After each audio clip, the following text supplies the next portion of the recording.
We all have something in common. All of us sitting here all have the same thing in common.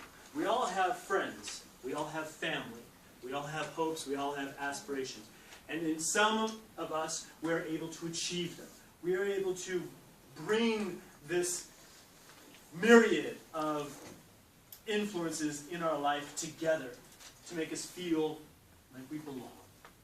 And the people we want to belong with most are our lovers, are our friends, our wives, our boyfriends, our girlfriends, our brothers, our sisters, our husbands, our wives. These people, these are the most important people in our lives.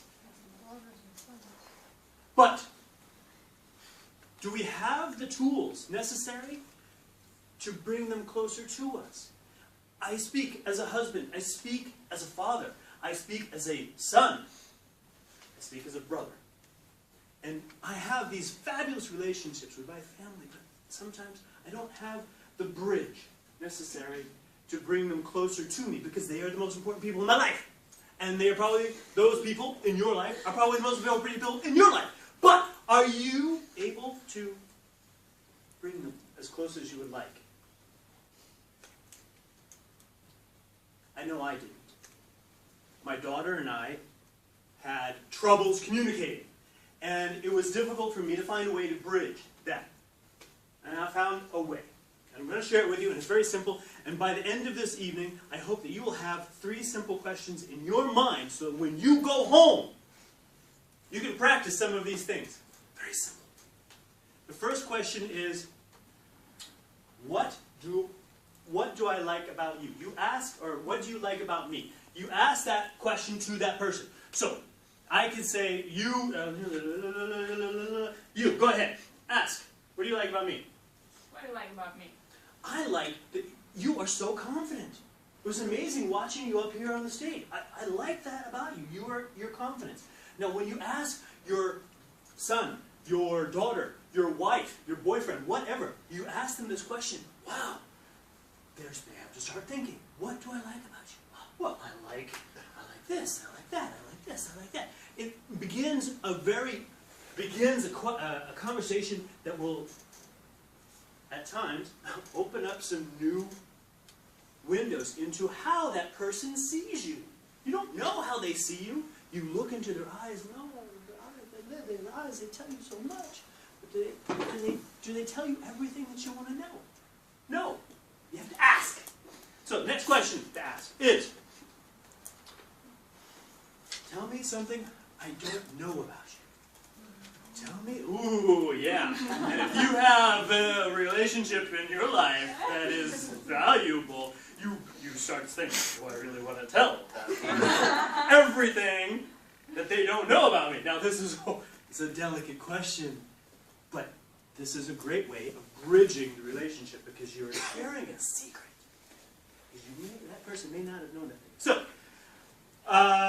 go on. Christina, go on. Ask. Tell me something I don't know about you. Ask. Tell me something I don't know about you. Okay. Christina, you don't know about me that... Something very special. Something very special. Very special. Very special. Yeah. Very special. Extremely. When I was a child, 6 years old, I would take my dog, Kimo, what was his name? Or her name, rather. Great big English sheepdog. And I would take her into the valley, not far from where I used to live, where my parents and I used to live a long time ago. And we would roll, literally roll, down a hill of clover that was this thick. We would lie in the sun in clover, and the clover was so high, all I could see was green and flowers and the sun. I don't think I've told anybody that. These stories are something now that Christina and I will share. And I've shared it with everybody here. But when you're sharing that with your loved one, it's going to change the conversation again, because then you have something sweet, something special that you can pull out and share when you're staring at each other at the restaurant, trying to think of something to say. Now you have something to talk about. You always have something to talk about. This is one of the magic parts of these questions. Now, the last question is, oh my gosh, what do we share in common? Now, this is a delicate one as well, because it actually requires you to think about what you might share in common. Now, you don't necessarily do share, but it's might.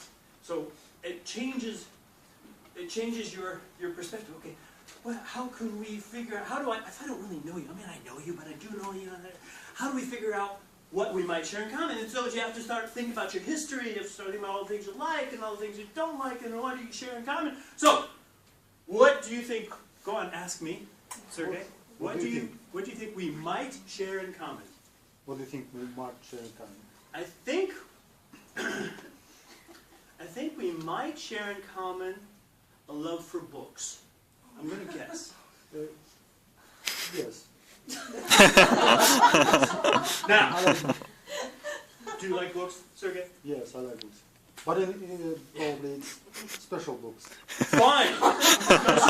It's good for me too. I don't know Sergey at all. I just met him literally right here. So I got lucky. Sergey, I love books. My daughter, my wife will tell you I read all the time. So now, Sergey and I have this relationship that we will carry for the rest of our lives. He doesn't know me, I don't know him, but now we share something in common.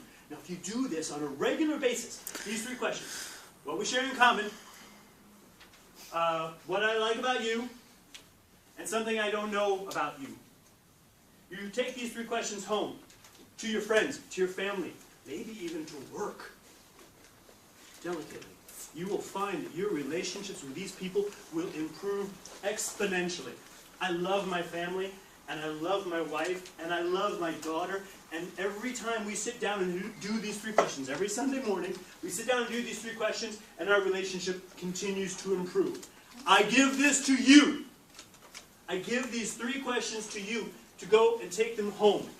Take them to your friends, take them to your family, take them home. And make your home as happy, I think, as mine is. Madam Toastmaster?